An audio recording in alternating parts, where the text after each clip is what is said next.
What's good with it, Black Goose TV family? Nothing but positivity, man, going y'all way. Blessings, blessings, blessings. I hope everything is going absolutely good for y'all. And if it's not, hopefully this good energy goes ahead and translates through the screen, hits y'all, and shit changes for the better for y'all. Either way it goes, man, I want to appreciate anyone who clicks on this joint, watches this joint, man, even, skims through it, whatever the case may be. If you on this motherfucker, you see my face and you hear at least one word before you skip, I appreciate it because you're showing love, man. That's my opinion at least. So if you are here, and you ain't done it, please do it because it helps your boy out a lot, man. Hit that like button below, man. It's free. So hit that joint, man. Go ahead, subscribe to the channel if you're not part of the family so you always know when I'm about to drop. Notification gang, share this motherfucker. And the most important thing, man, comment below. Not only does it make the algorithm go crazy when it comes to the channel, but also, man, this whole entire channel was built off of what you guys think about the topics that I'm presenting to you. So in order for that to continue, I got to hear y'all opinion, man. And the only way I can hear y'all opinion and know what y'all thinking, y'all got to drop that joint in the comment section. So make sure y'all do that. Don't be scared to share. You feel me?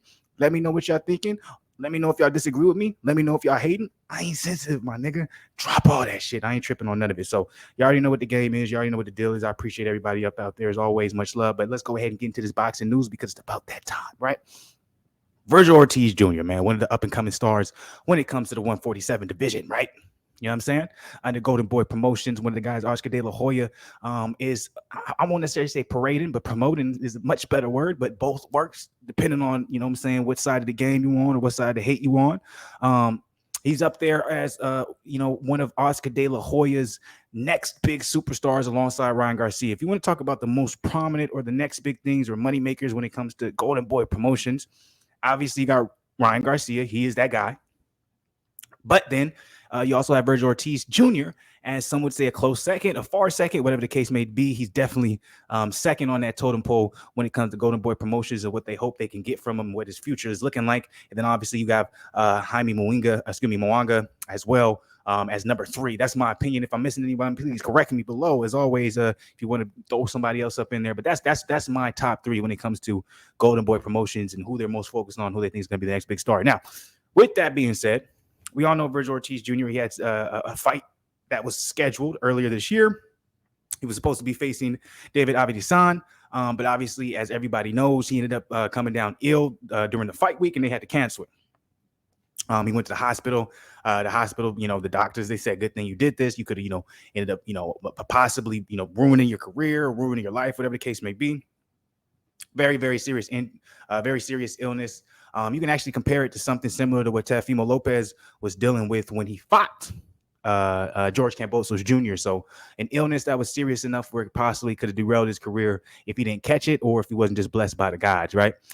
So with that being said, I think this is absolutely amazing news, man, because when it comes to that 147 division, obviously the up and comers, the next big stars who were supposed to take over after the Terrence Crawfords of the world, the Errol Spence of the world, the Ugas of the world, Sean Porter's now retired.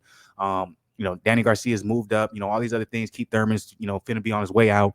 The next big things coming up in that division, obviously, is, Boots, Ennis, and then obviously we have Vergil Ortiz Jr. Some would also kind of, slide Conor Benn into there, all depending on how much you respect Conor Benn and what he's done, the UK side of the game. And there's a couple others out there, obviously not, mentioning, so excuse me for not mentioning it. But, the top 2 guys is definitely Ortiz Jr., Boots, Ennis, and then, you can come with a very, very, very strong third in Conor Benn. At one point, some people try to say Flair Cobbs could be thrown in there until he lost. Obviously, he's not going to be one of those guys because of his age. If he was younger, if he was, if he was like 24, 25, 26, even 27, maybe even 28, and he took that loss, I would have been like, okay, he can still come back and do something. But, guys in his 30s, no disrespect to anybody in his 30s. I'm about to be pushing 30 soon, but you just got to understand, man, this is a young man's game. And if you're in a young man's game, you got to understand at the end of the day, you have much less room for error. And so anyway, with that being said, I'm very excited and very happy to hear that Vergil Ortiz Jr. is going to be back, especially as soon as they're slating it to be for August 6th on DAZN.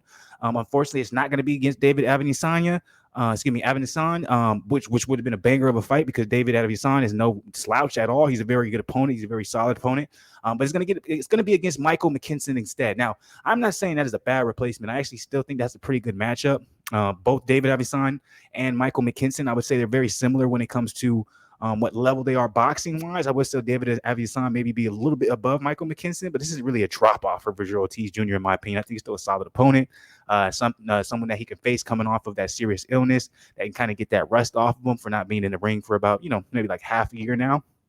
And then he can look at up in the stakes a little bit later in the year or possibly early next year because he's still a young gun. I think Vergil Ortiz Jr. is only like 23 years old, 24 years old. So I'm very happy to hear this. Similar to when I heard Teofimo Lopez, was slated to have a fight coming up soon. Both of these, like y'all can throw the hate as much as y'all want. Y'all can make it about boxing, right? Because this is boxing. You can make it about who they're fighting, how they look, how they're talking. I understand that. But at the end of the day, when it's like, it don't matter if I like the fighter or not. You know what I'm saying? When I hear Teofimo Lopez dealt with that type of illness and still went out there and fought valiantly, lost respectfully. Some may say it wasn't respectful, whatever the case may be. I have nothing but, respect and admiration for that young brother because he's a young guy and he put his life on the line for a sport that he didn't have to do because he's already making good money. So he didn't have to do that. He did that for y'all, the fans. And for you guys to criticize him is probably one of the most stupidest and dumbest shit in my opinion.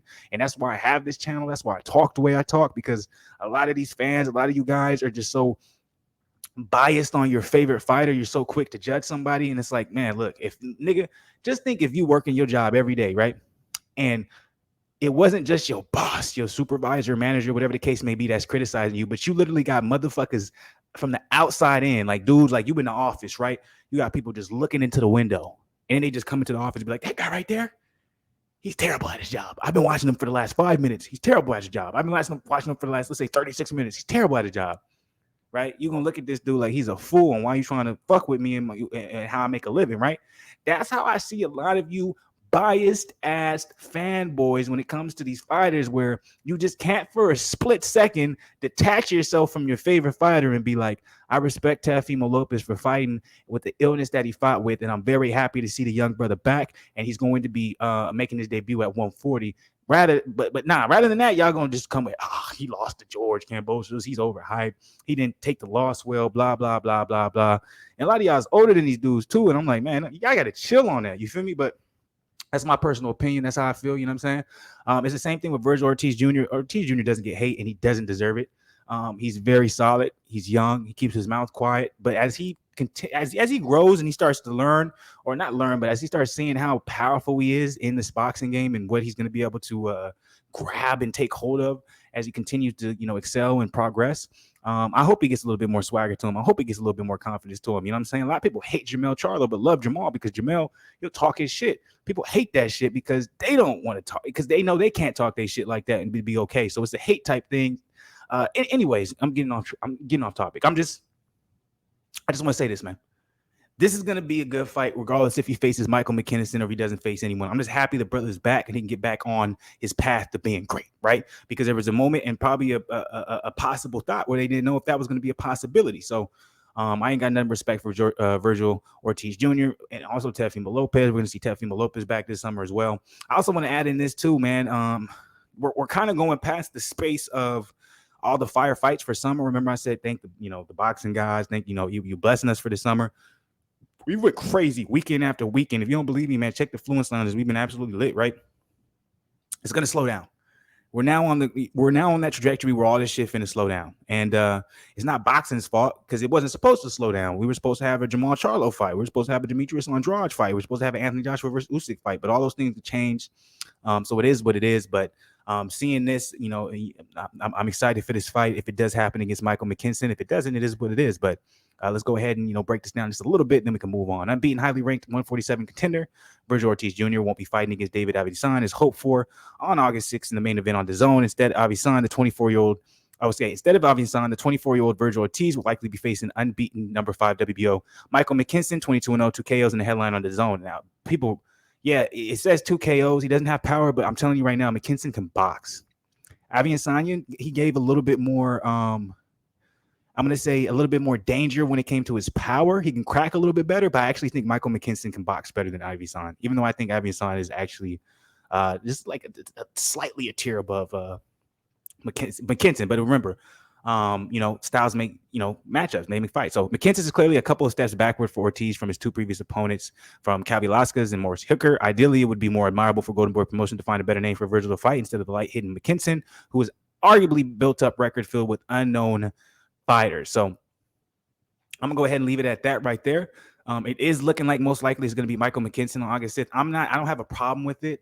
I know a lot of people want to speculate and they always want to see these young guns who are really good, put themselves in a position too early. I think this is a good matchup for Ortiz Jr. Mckinson can box. He's very good with his jab. He's very good at staying on the outside. He has great defense and he can make the fight boring if he wanted to. So I think this is a very good fight for Vergil Ortiz. That's my opinion, What do you guys think, though? Fuck my opinion. What do y'all think? Drop it in the comments below. As always, let me know how y'all feeling about this particular video, about this particular topic. I need to know what y'all thinking, man. You know what I'm saying?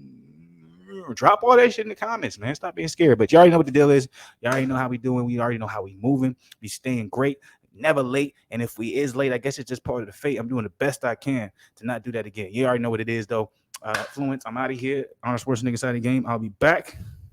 Hopefully not forgotten. You already know what the game is. Stay amazing.